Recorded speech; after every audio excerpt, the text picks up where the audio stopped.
দেখো, আজকে তোমাদের দবন চ্যাপ্টারের পরবর্তী যে কোশ্চেনগুলি সেগুলি এবং তার অ্যান্সার নিয়ে আলোচনা করছি। আগের দিন কোশ্চেন পুরো ভিডিওটা করার পর দেখছি যে ভিডিওটা অন করাই হয়নি, তার জন্য ভিডিও ছাড়া হয়নি। আজকে দুটো ভিডিও একসঙ্গে দিচ্ছি, তাই একটু লেংদি হতে পারে। দেখো, পিতলের দ্রাবক হিসাবে কি ব্যবহৃত হয় বা দ্রাবক কোনটা আর দ্রাবক কোনটা? না, পিতলের দ্রাবক হচ্ছে তামা আর দ্রাবক হচ্ছে দস্তা। সোডিয়াম অ্যামালগাম এটার দ্রাবককে সোডিয়াম দ্রাবকে না পারদ। আইসক্রিমে ব্যবহৃত ইমালশন কারকের নাম কি? না জিলেটিন। তারপর দেখো, নদীর জল কিভাবে স্বচ্ছ হয়? নদীর জলকে যদি বালতিতে নেওয়া হয়, তারপর সেটাতে যদি ফটকিরি যোগ করা হয়, K2SO4 Al2SO4 24H2O যোগ করা হলে কাদাটা তঞ্চিত হয়ে জলটা স্বচ্ছ হয়ে যাবে। কারণ কি না, ফটকিরির মধ্যে যে Al3+ আয়নগুলো থাকে সেটা কাদার সঙ্গে মিশে কলয়েডীয় কণাগুলোকে প্রশমিত করে দেয়, তার জন্য নদীর জলটা স্বচ্ছ হয়ে যায়। দেখো, সল কি বটে? যেসব কলয়েড দ্রবণের বিস্তার মাধ্যমটা তরল, বিস্তৃত দশাটা কঠিন, সেগুলোকে বলা হচ্ছে সল। যেমন গোল্ড সল, সিলভার সল, সালফার সল এগুলো। সোডিয়াম থায়োসালফেট থেকে কলয়েডীয় সালফার উৎপন্ন হয় কিভাবে? না ক্লক বিক্রিয়ার দ্বারা বা ক্লক বিক্রিয়ার মাধ্যমে। ইমালশনের ব্যবহার কি? না ওষুধ প্রস্তুতিতে ব্যবহৃত হয়, জীবাণুনাশক রূপে, কাপড় কাচার জন্যে। ওষুধ প্রস্তুতি যেমন কড লিভার তেল, ভিটামিন বি কমপ্লেক্স এই সকল। আর জীবাণুনাশক যেমন ডেটল, লাইসল এইগুলো প্রস্তুতিতে ব্যবহৃত হয়। নেক্সট দেখো, স্টার্চ জলে দ্রবীভূত করলে কি দ্রবণ উৎপন্ন হয়? না কলয়েড দ্রবণ উৎপন্ন হয়। বাতাসে ভাসমান ধূলিকণা কোন প্রকারের কলয়েড? কঠিন অ্যারোসল। দুধ কি জাতীয় দ্রবণ? কলয়েডীয় দ্রবণ, মানে ইমালশন মোডে। একটা তরল অ্যারোসলের নাম কি? না কুয়াশা। ভাতের ফ্যান কি প্রকার দ্রবণ? এটা একটা কলয়েডীয় দ্রবণ। দৈনন্দিন জীবনে ব্যবহৃত এমন কলয়েডের উদাহরণ কি? দুধ। তারপরে জল বিকর্ষী কলয়েডের উদাহরণ গোল্ড সল, সিলভার সল এগুলো। আইসক্রিমে এটা দেখো একবার বলেছি, কোন সংরক্ষক কলয়েড ব্যবহৃত হয়? জিলেটিন। জলে দ্রবীভূত হয় এমন কঠিন জৈব পদার্থের নাম কি? চিনি। দুধে ইমালশন কারক হিসাবে কাজ করে কোন পদার্থ? কেসিন প্রোটিন বা কেসিন যেটা বলি। কলয়েড দ্রবণের অধক্ষেপণের নাম কি? কলয়েড দ্রবণের অধক্ষেপণের পদ্ধতিটার নামটা হচ্ছে তঞ্চন বা কোয়াগুলেশন। জীবাণুনাশক হিসাবে ব্যবহৃত এমন একটা ইমালশন কি? ডেটল। উষ্ণ জলে যদি বার্লি মিশানো হয় তাহলে কি দ্রবণ উৎপন্ন হয়? কলয়েড দ্রবণ উৎপন্ন হয়। দুটি তরলের মিশ্রণে উৎপন্ন কলয়েড দ্রবণকে কি বলা হয়? না ইমালশন বলা হয়। বিস্তৃত দশাটা তরল, বিস্তার মাধ্যমটা গ্যাসীয়, এটার উদাহরণ কি? না কুয়াশা, যেটা তরল অ্যারোসল পড়িল। বিস্তৃত দশা গ্যাসীয় আর বিস্তার মাধ্যমটা তরল কি? সাবানের ফেনা। একটি ইমালশন কারকের নাম, এটা কারকের উদাহরণ হচ্ছে ডিটারজেন্ট বা সাবান। যে সকল পদার্থের উপস্থিতিতে অস্থায়ী ইমালশনের স্থায়িত্ব বৃদ্ধি পায় তাদেরকে কি বলে? ইমালশন কারক বলা হয়। দেখো, অ্যারারুট ও উষ্ণ জলের মিশ্রণে কি উৎপন্ন হয়? না কলয়েড দ্রবণ উৎপন্ন হয়। জল ও চিনির মিশ্রণে কি উৎপন্ন হয়? প্রকৃত দ্রবণ উৎপন্ন হয়। NaCl এর জলীয় দ্রবণ কি ধরনের? না প্রকৃত দ্রবণ, এটি কিন্তু কলয়েড দ্রবণ লয়, এটাও প্রকৃত দ্রবণ, কলয়েড লয়। বিস্তার মাধ্যম ও বিস্তৃত দশা উভয়ে তরল অবস্থায় থাকলে কি বলা হয়? তাকে ইমালশন বলা হয়। তারপর কঠিন তরলের দ্রবণের উদাহরণ কি? Zinc amalgam. তারপরে কোল্ড-ক্রিম কি ধরনের ইমালশন? তেলে জলে। ক্রিম, কুয়াশা, ফেনা, সালফার সল এগুলোর মধ্যে কোনটা বিস্তার মাধ্যম তরল নয়? কুয়াশার। গঙ্গার জল কোন প্রকারের দ্রবণ? কলয়েড দ্রবণ। মাখন, দুধ, কুয়াশা, বায়ু, তেলে জলে ইমালশনের উদাহরণ কোনটা এগুলোর মধ্যে? না মাখন। সাবানের দ্রবণ, কালি, চিনির দ্রবণ, স্টার্চের দ্রবণ কোনটাতে টিন্ডাল ইফেক্ট দেখা যায় না? চিনির দ্রবণে। একটি প্রাকৃতিক কলয়েড দ্রবণ কি? না রক্ত। ইমালশন কারকের নাম কি? জিলেটিন একটা ইমালশন কারকের নাম। তারপর দেখো ধোঁয়া, মেঘ, দুধ, দই, তরল এরোসল কোনটা? মেঘ। কড লিভার তেল কি ধরনের দ্রবণ মোডে? এটি একটা ইমালশন মোডে।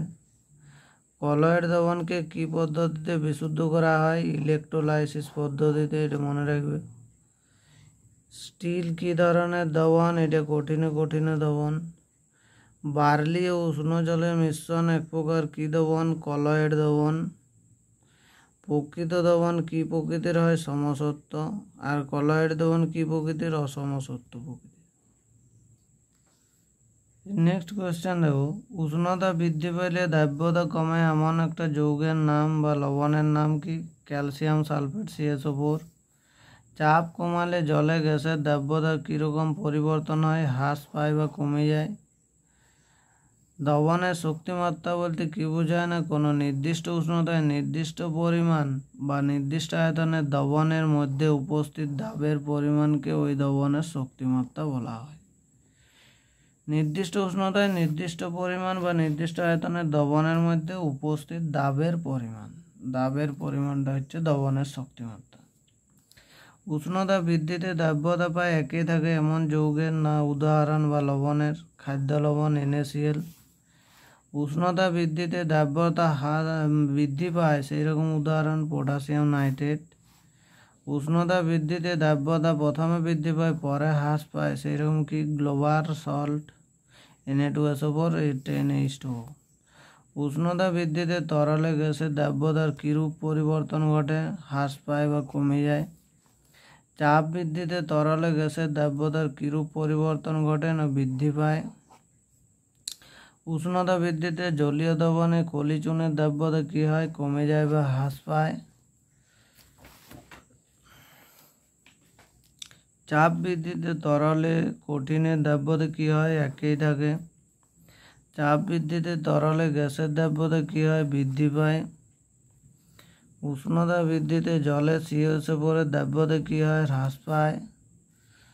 মোলারিটি কি বটে? দ্রবণের শক্তিমাত্রার একক। কঠিন পদার্থের দ্রাব্যতা কোন বিষয়ের উপর নির্ভর করে না? সেটা হচ্ছে দাবকের পরিমাণ। তরলে কঠিন পদার্থের দ্রাব্যতা কোন বিষয়টার উপরে নির্ভর করে? উষ্ণতার উপর নির্ভর করে। নেক্সট উষ্ণতা বৃদ্ধিতে জলে CO2 দ্রাব্যতা কি হয়? কমে যায় বা হ্রাস পায়। দ্রাব্যতার একক কি? এটা একটা এককবিহীন রাশি, এর কোনো একক নাই। উষ্ণতা হ্রাসে জলে লেড নাইট্রেটের দ্রাব্যতা কি হয়? এটাও কমে যায় বা হ্রাস পায়। সোডা ওয়াটারে কোন গ্যাস দ্রবীভূত থাকে? CO2 থাকে। সোডা ওয়াটার, ঠান্ডা পানীয় ইত্যাদি বোতলে ছিপি করলে বুদবুদ আকারে গ্যাস বেরিয়ে যায়। এটি কোন সূত্র প্রযোজ্য হয়? এক্ষেত্রে হেনরির সূত্র প্রযোজ্য হয়। কাপড় কাচা সোডা, ক্যালসিয়াম ক্লোরাইডের মধ্যে কোনটি উদ্বেগী কেলাস? কাপড় কাচা সোডাটা। একটা তরল নিরোধকের নাম কি? ঘন সালফিউরিক অ্যাসিড। দুটি অজলীয় দ্রাবকের নাম লেখো। Ethyl alcohol, acetone. অতিরিক্ত দ্রবণ গঠন করে এইরূপ একটা পদার্থের উদাহরণ সোডিয়াম থায়োসালফেট। একটি শোধক কেলাসের নাম ও সংকেত লেখো। Copper sulphate. মোলারিটি আর মোলালিটির মধ্যে কোনটা উষ্ণতা নিরপেক্ষ? মোলালিটি। ব্লু ভিট্রিয়ালের সংকেত কি? CuSO4 7H2O। হোয়াইট ভিট্রিয়ালের সংকেত কি? ZnSO4 7H2O। বীজ কেলাস ব্যবহার করে এমন একটি কেলাসনের উদাহরণ দাও। ফটকিরি সম্পৃক্ত দ্রবণ থেকে ফটকিরি কেলাস প্রস্তুত করতে হলে যে পদ্ধতিটা সেটা হচ্ছে বীজ কেলাস ব্যবহার করা হয় এই পদ্ধতিতে। নেক্সট দেখো, কাপড় কাচা সোডা খোলা বাতাসে রেখে দিলে কি হবে, কি পাওয়া যাবে? Na2CO3H2O। চর্বি কোন দ্রাবকে দ্রবীভূত হয়? ক্লোরোফর্মে। খাদ্য লবণে ওষুধ হিসাবে কি থাকে? MgCl2 CaCl2। কোন ধরনের অজলীয় দ্রাবক আমাদের ক্ষতি করে? উদ্বায়ী অজলীয় দ্রাবক। আমাদের ক্ষতি করে এমন অজলীয় দ্রাবক হচ্ছে NH4OH বা অ্যামোনিয়াম হাইড্রোক্সাইড। চিনি আছে, বোরাক্স আছে, ব্লু ভিট্রিয়াল আছে, কাপড় কাচা সোডা আছে। কোনটির কেলাস জল থাকে না? চিনির কেলাস জল থাকে না। অনার্ধ কপার সালফেট কি ধরনের পদার্থ? জলাকর্ষী পদার্থ। ফটকিরির সংকেত কি বটে? K2SO4 Al2SO4 24H2O। একটি অজৈব অজলীয় দ্রাবকের উদাহরণ তরল CO2। নেল পলিশ তুলতে কোন দ্রাবক ব্যবহার করা হয়? অ্যাসিটোন। সালফার দ্রবীভূত হয় কিসে? Carbon die সালফাইডে। ঊর্ধ্বপতন আছে, পরিশ্রাবণ আছে, আংশিক পতন আছে, আশ্রাবণ আছে। কোনটি কেলাসনের পদ্ধতি? ঊর্ধ্বপতন। একটি উদ্বায়ী পদার্থের উদাহরণ কি? Calcium chloride. উদ্বায়ী অজলীয় দ্রাবকের নাম কি? অ্যাসিটোন। বার্নিশ কি বটে? বার্নিশ হচ্ছে অ্যালকোহল দ্রাবকে গালার দ্রবণ। সোডিয়াম থায়োসালফেটের উত্তপ্ত কেলাস উত্তপ্ত করলে কি জাতীয় দ্রবণ তৈরি হয়? না, অতিরিক্ত দ্রবণ তৈরি হয়। দ্রবণের এই কোশ্চেনগুলো করবে পরের নেক্সট ভিডিওতে, নেক্সট চ্যাপ্টারে কোশ্চেনগুলো দেবো, কারণ পরীক্ষা চলে এলে আর বেশি দিন নাই, মাত্র 14 দিন 15 দিন আছে। তাই বেশি বেশি কোশ্চেন দিয়ে পুরো সিলেবাসটা শেষ করে দেওয়া হোক। আজ এই পর্যন্তই।